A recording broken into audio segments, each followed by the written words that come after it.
I still alive?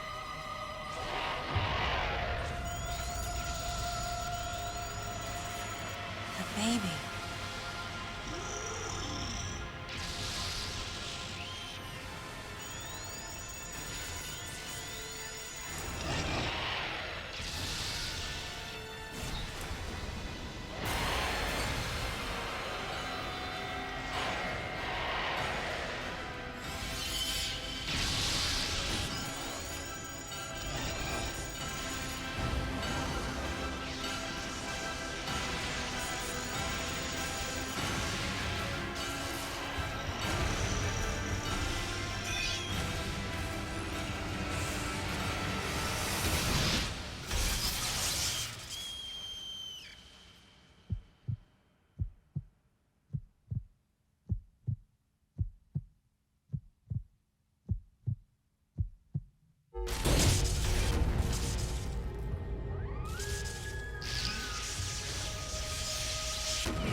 Mother, time to go.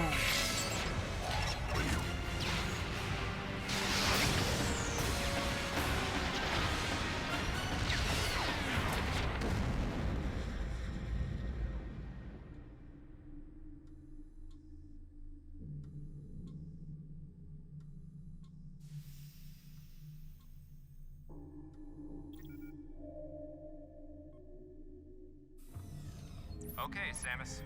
Everything's normal. I awoke to the familiar voice of a quarantine officer. Let's try sitting up, huh? Slowly now. A dream. I had been reliving the tragic moments of my recent past. Thanks to the hyper beam, which was given to me somehow by the baby, I laid Mother Brain to waste.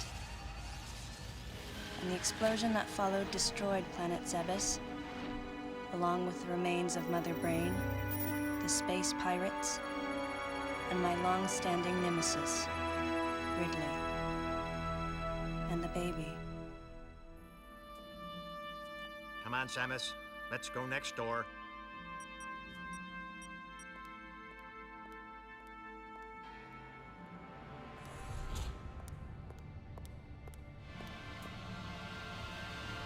Right, let's get started.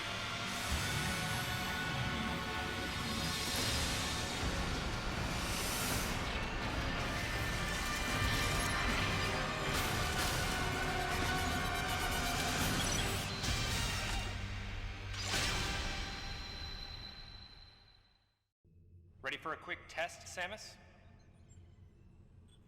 Let's start with a little warm-up. Try a charge beam for me.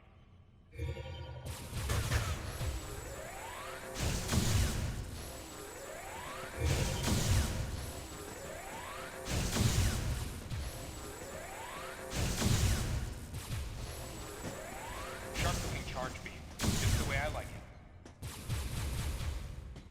Okay, morph ball next. Go ahead and drop some bombs. Okay, get out of morph ball mode and return to normal. Perfect, Samus. Alright, stand in the middle of the room.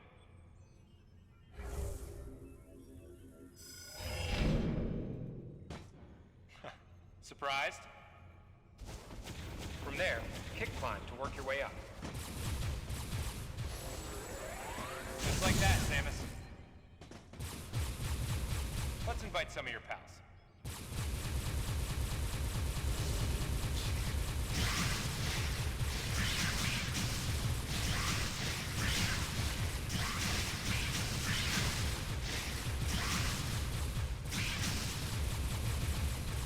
Okay, looking good. Let's check your reaction time. Here comes some beams. Dodge it.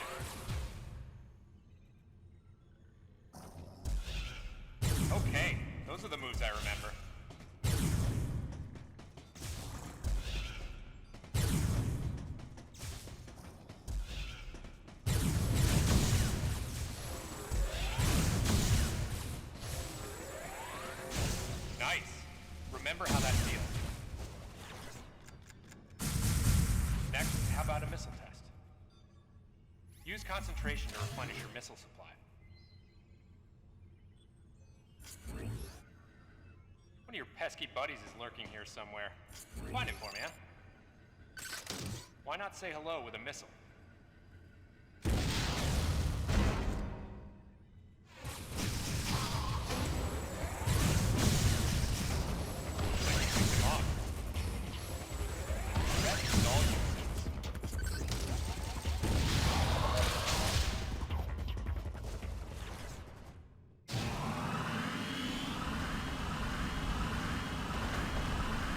How about you try using a power bomb? This area is well fortified, so don't hold back.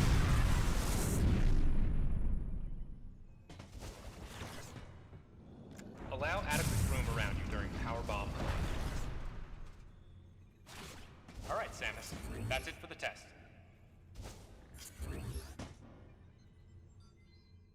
Looks like you took quite a bit of damage. It's unbelievable how well you've held up. I wondered if this too was a result of the power the baby gave me. Right. You're due in the meeting room. The big dogs are waiting. I gave your suit a polish so you'd be at least somewhat presentable. Not even a fragment. None of the baby remained on me. I knew it to be true, but still couldn't help looking at my palm for a sign. Never again would I encounter the baby. Never. The finality of it struck me once again. Mission completed. The planet Zebes was annihilated, and all Metroids were exterminated. A simple report, almost dull even, but it felt momentous to me.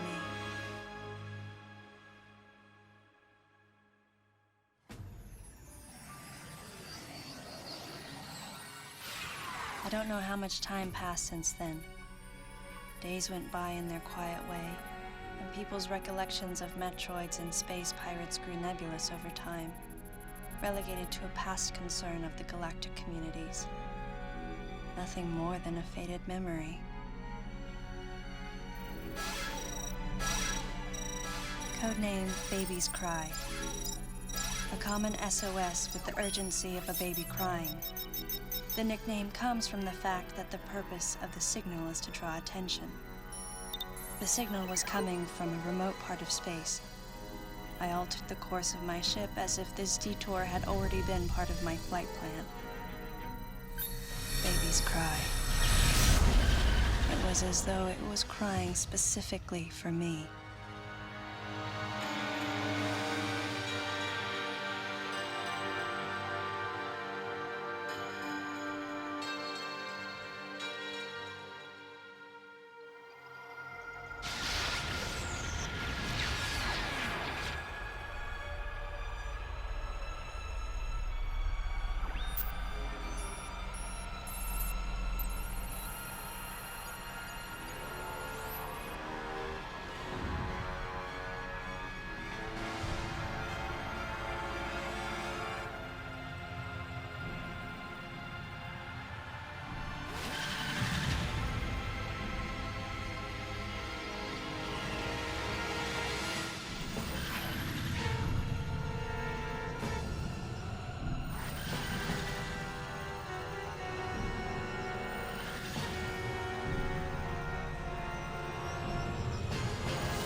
Galactic Federation, huh?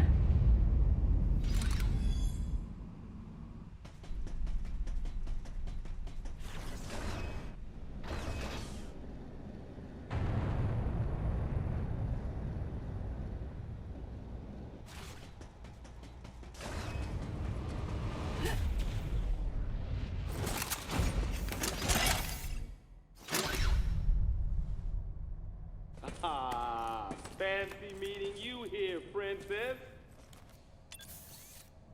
Remember me? Anthony. There's only one person who calls me princess. And that person is Anthony Higgs of the Galactic Federation Army. Haven't seen you since that last mission. Hey, and your buddy's here too.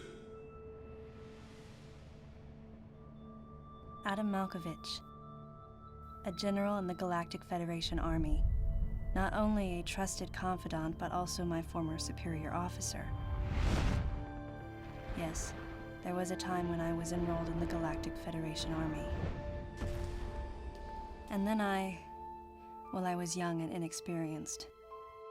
As the result of a certain incident, I left Adam's command and set out on my path as a solitary bounty hunter.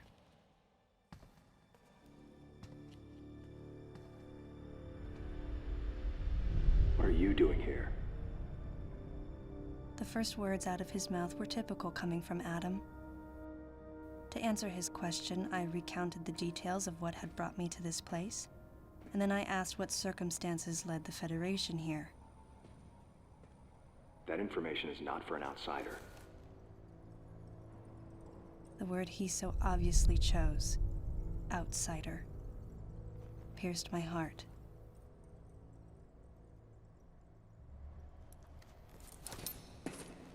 Commander, we're all prepped.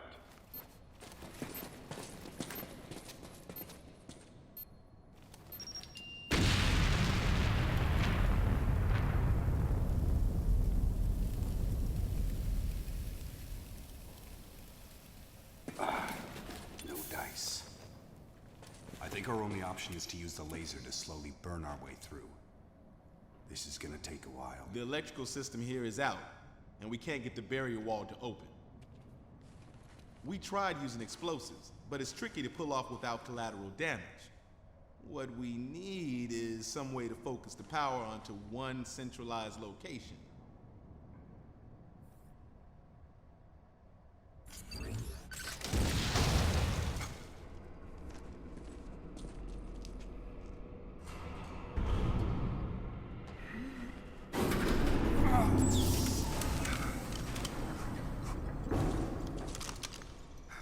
Let's go.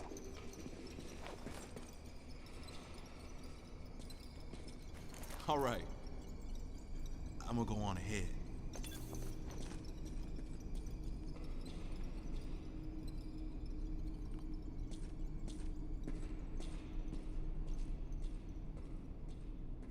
Adam hadn't authorized it, but I decided to remain on site for the sake of the others.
He's dead.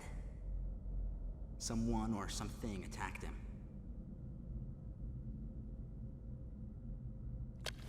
Whoa!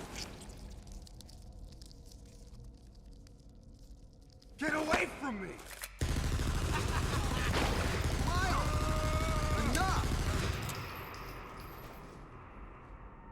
It was obvious that there was some pervasive danger throughout the facility. I didn't know what had brought Adam here, but I did know that cooperation was imperative if we were to restore safety. Adam, listen to me. Clearly, this facility is in complete disorder. It might be too dangerous for your men to go alone. That's why I've... Look at that! They're coming out of the wall! Right, stay calm. What is...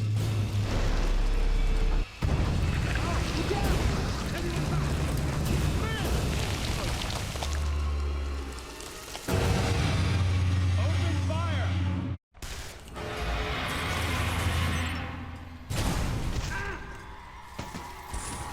This ain't good! Nothing's working! Listen up! Freeze guns authorized!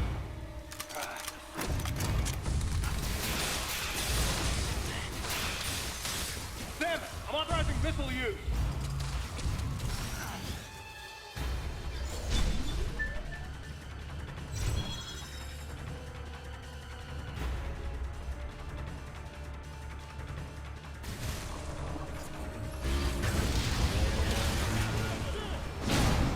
Concentrate fire in a single location and freeze that thing! And Samus, you attack the frozen spot!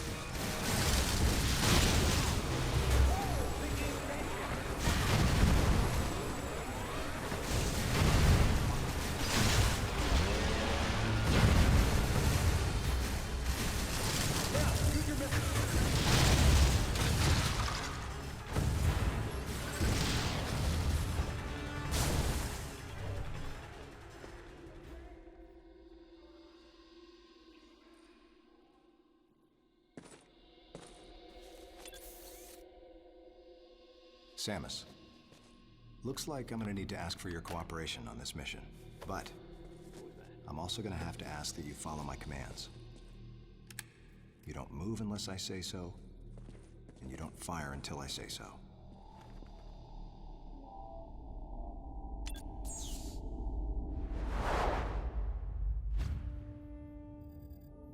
Any objections, lady? The thumbs up sign had been used by the Galactic Federation for ages. Me? I was known for giving the thumbs down during briefing. I had my reasons, though. Commander Adam Malkovich was normally cool and not one to joke around. But he would end all of his mission briefings by saying, "Any objections, lady?" He was joking, but others weren't. At the time, I felt surrounded by people who treated me like a child, or used kid gloves because I was a woman. And yet with Adam, I was grateful for the nod. My past has left me with an uneasy soul, and as a result, it touched me on some level that Adam would acknowledge that past by calling me something delicate, like lady. And I knew more than anyone that every word from Adam was deliberate. My thumbs down was a twofold response. A sign of derision at being called a lady, and a signal of my complete understanding of the mission orders. The other soldiers were always willing to support me with easy smiles despite the fact that I clearly had so much yet to learn. Among them was Anthony. In the face of his well-meaning behavior and that of the other soldiers, my response was to become increasingly bitter. I was a child, always with something to prove, a chip on my shoulder. and I was angry. I felt that if I let my guard down, I would easily be broken. And beyond that, I was scared. But even in the naivete of my youth, I could see in Adam's joking manner how close he felt to me. Adam knows my past, and he knows me better than anyone else. Confession time. Because I was so young when I lost both of my parents, there's no question I saw Adam as a father figure. When I rebelled against him, I knew I could get away with it. And his paternal compassion in the face of my rebellion reinforced the special bond I felt with him.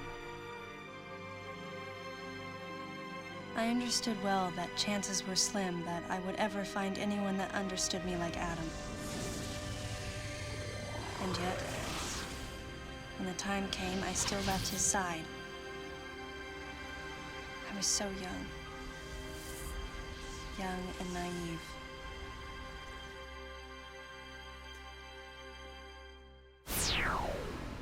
Exactly what transpired here on the bottle ship is still uncertain. Here's what we do know. The equipment we thought had been destroyed is operational again. And we've seen casualties attributed to an unidentified and lethal creature. The situation is critical. We need to gather all the information we can, but priority one is to find any survivors and bring them to safety. Consider this site extremely dangerous. Be careful as you make your sweeps. And there's one problem. The wireless interference in this facility is all-pervasive. Your comm systems are useless. As a result, communication channels will be limited to the facility's navigation booths. Well then, Lyle, investigate Sector 1 and show a little restraint with the explosives. Gotcha. Maurice, you cover Sector 2. Repair any equipment you come across. Affirmative. Anthony, you're Sector 3. I'll leave it to you to decide whether plasma guns are called for. All right. James, check out the control bridge. Our communication issues might be the result of electrical interference. Yes, sir. And KG, run a complete sweep of the residential quarters and investigate any trace of survivors. Got it. Each of you is authorized to use a freeze gun. Do not forget to check in regularly via navigation booths. And Samus, you go to the system management room. Do everything you can to get the electrical system back up and running. Looks like your comm system is still functional. Remember, everything you see will also appear on this screen. Regarding auxiliary weapons, the use of bombs has been authorized. As far as your other weapons go, we will continue to investigate and authorize use as we can. However, we currently have no plans to authorize the use of power bombs. As you know, they have the ability to spread a high-temperature heat wave over a large area, impacting living things, which is a nice way of saying they can vaporize humans instantly. You should be well aware of how dangerous power bombs are, and how their devastation can't be obstructed with common materials. Once the mission in the system management room is complete, I need you to report back. I'll give you your next orders then. I want you all to be especially careful as you execute your missions. That's the end of the briefing. It was the first joint mission I'd been a part of since becoming a freelance bounty hunter. And of course, it was the first time since my Federation days that I was following the orders of a commanding officer. Having received mission orders from Adam, I felt confused and strangely exhilarated at the unexpected turn of events. I responded. Understood, Adam. No objections, of course.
Samus, go through the hatch on your right and head towards Sector 1.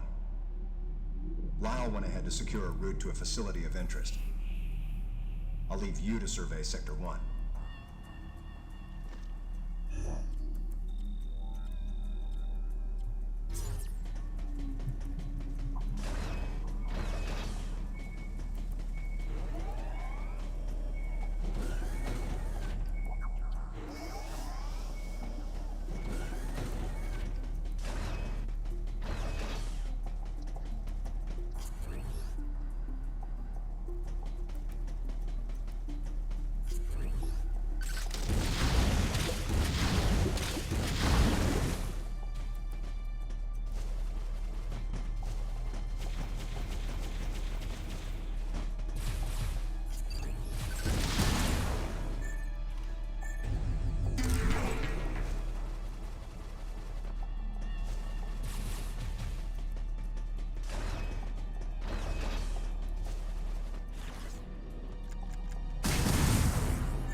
This elevator is bound for Sector 1.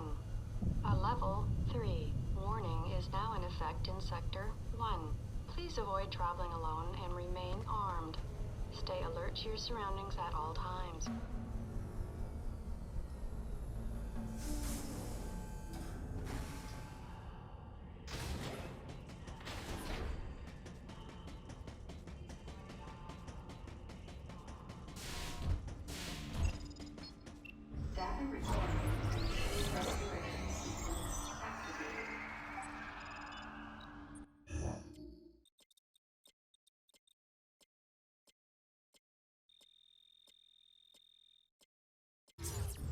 Sequence complete.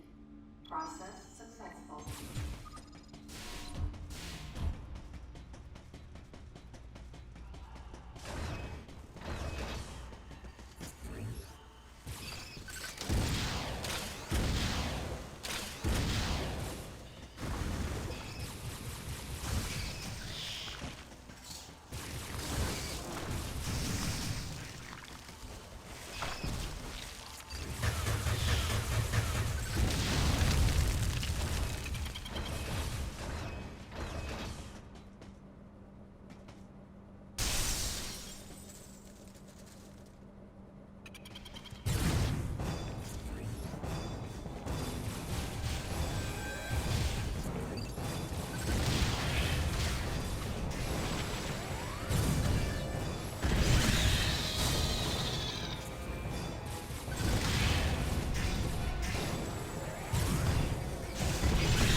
Process successful.